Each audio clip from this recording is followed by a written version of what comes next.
What's going on, y'all? Dealership just called me. They got my parts in the mail. We're about to go pick up what we need to hopefully fix the Mustang. I'm gonna set up the 360 in the back of the Charger, get y'all some nice little videos rolling there and coming back. But today's video, we're hopefully gonna get the Mustang running a little bit better, hopefully 100%. But we're gonna work on the Mustang today, so stay tuned. Let's go. Started the car up. We're on the way to Ford. Let's pick up some pieces. 360s mounted on the back. I'm gonna put y'all some. Get on the highway, put a little bit of music on. Again, shout out to Justin at Just Too Slow for hooking up with some music. Let's enjoy the ride.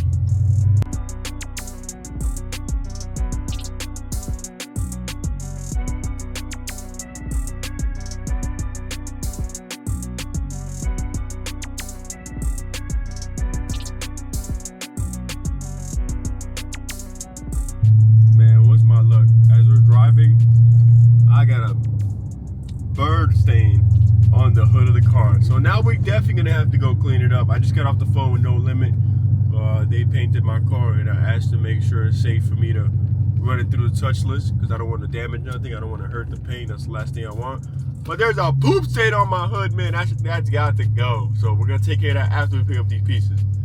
There you go. 1, 2, 3, 4. 4 camshaft position sensors acquired. Now we should be good to start working on the Mustang. But before we do that, I'm gonna go to the car wash. Like I said, man, I got a crazy stain on the hood. I'll show you guys when we get there. And this thing's got like some bug guts and stuff, so it's not really looking too good. We got the green light to go ahead and wash it. Let's go to the touchless.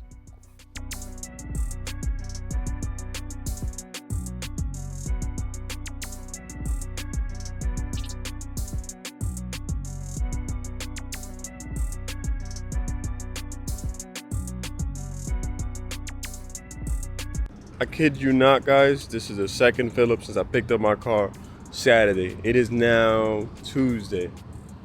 Y'all gotta think about these when you think about getting one of these, man. But anyways, look, look at the stain right here. Violated. But for that stain, we're gonna have to clean it up. Well, you can see I already got like something, like I was saying, some bug guts.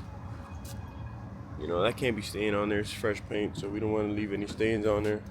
So let's go to the touchless. Took the 360 off because they're about to wash it.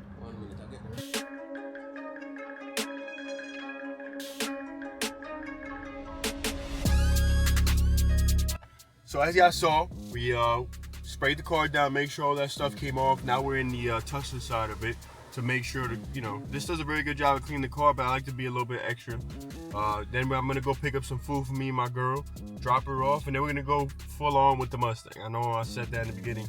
We kind of just got a little bit off course. We're gonna go right back to the Mustang, get that thing up and running, swap out the 4 camshaft sensors, and hopefully by the end of this video, we're gonna have a good running Mustang.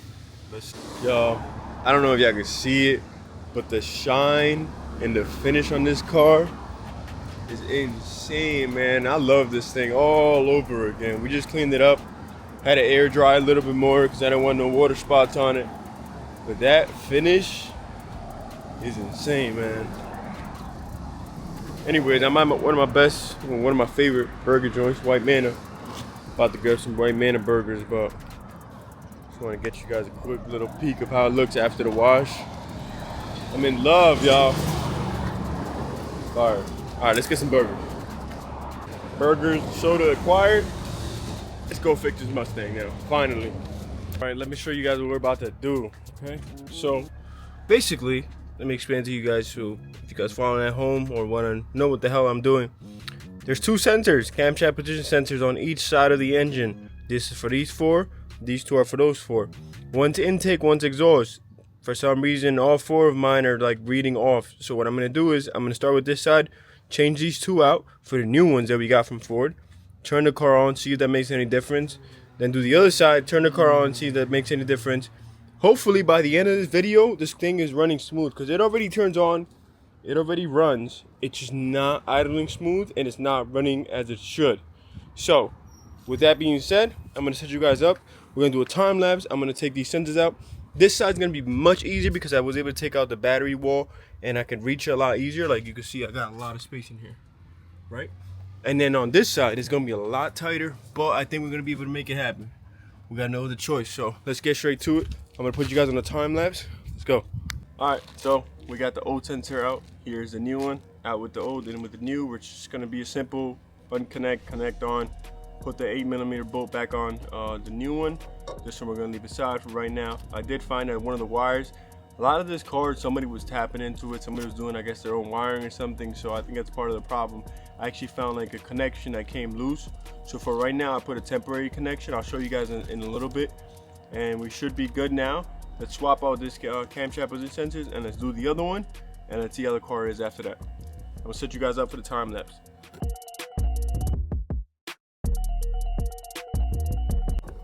All right, and just like that, we have both of the old ones removed. You can see there, got some oil on them. It doesn't look nothing crazy. Don't hear nothing knocking, or I'm not really sure how these actually sense anything, but we got both of them out. We're gonna put both of the new ones back on there, and let me show you guys what I was talking about, that wiring earlier. So, as you can see here, I had to grab one of my temporary connections. This is an electrical Wago. Not really the best thing for this, but they basically had this splice for some reason. This is the wire, this is the connector that goes into one of the sensors. This wire, this green one here, was actually disconnected. So I temporarily connected it. And you can see that this one, you got some bare, let me see if I can zoom in a little bit. You got some like bare copper coming out of it. So I'm not sure if it's still a good connection. I'm pulling on it, seems fine, but I'm probably gonna redo that one just in case. So now we just gotta plug in this sensor back in, the new one, plug it with the connector, and we should be good. I'll set you guys right back up. It's time lapse.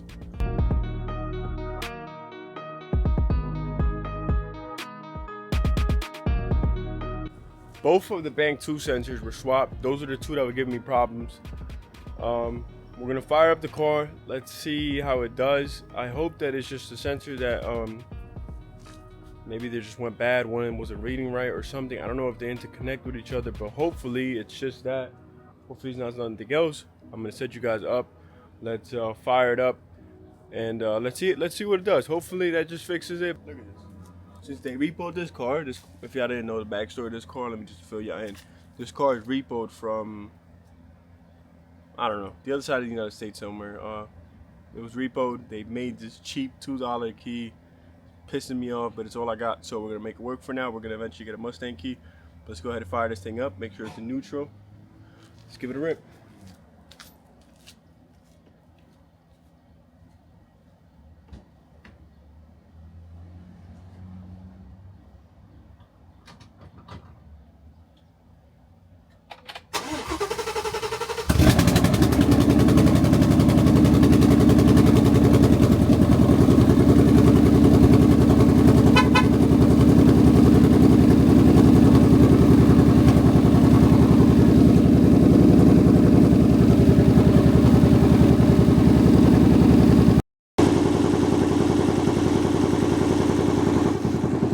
Alright, so hopefully you guys can hear me. I'm trying the noise cancellation thing out on the DJI mic. It sounds pretty steady for right now. It is still shaking a lot. So I'm gonna let it run for a little bit. I have another theory to test, and I think why it may not be running so good, but it sounds pretty normal. I am noticing a lot of shake, so it might not be running 100%. I'm gonna let it cool down, see what it does. I'm gonna take off noise cancellation so you guys can hear it.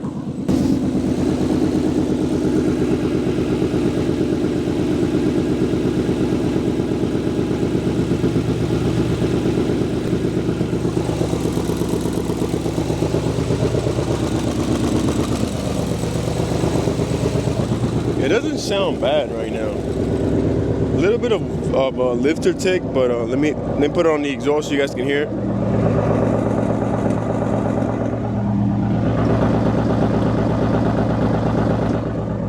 Right, it doesn't really sound bad. My other theory, let me put the noise cancellation on.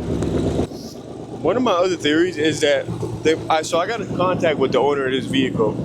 They said that it's tuned for full E85. I'm not really sure, judging on what else is done to the car, if it still has that tune updated or if it was even tuned. So, I think the next step is, if this thing doesn't idle down, is to just drain out the fuel and put some regular pump 93 on this thing.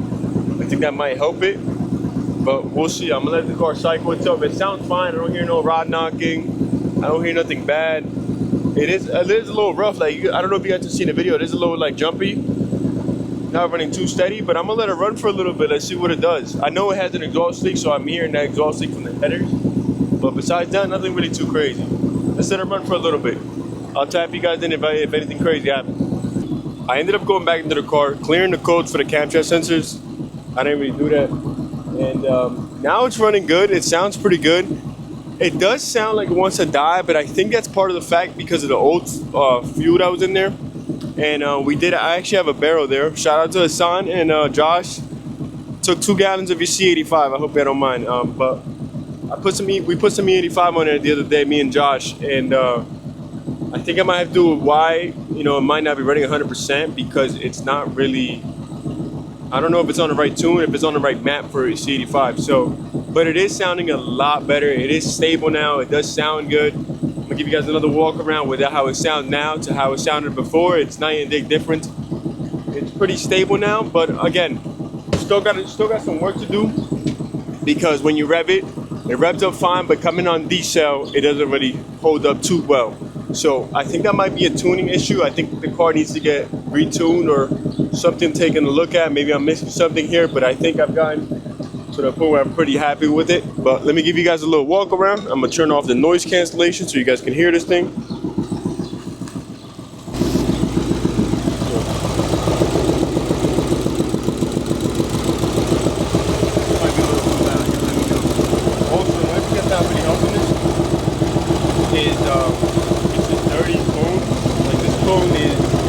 Insanely dirty. Like, look, even if I just put my hands on it, I might have to try it on without the cone so the car can actually breathe normal. I gotta get a new cone, obviously, but it is pretty steady. It's holding the RPM steady. So far, no check engine light yet.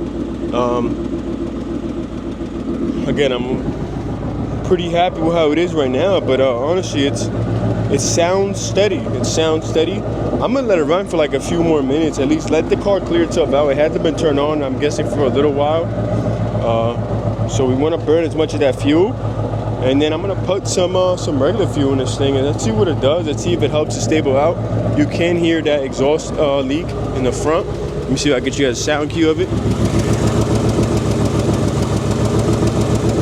It's just a little like, it's nothing crazy. Headers do need to get swapped out. I already knew that. But I'm gonna let this thing run for a little bit, let it heat cycle itself. And I'll tap you guys in after that. And we're gonna try to fire back up to see if it stays consistent. All right, you guys, so the car was running. I left it running for like 30 minutes. Ran through a lot of the gas.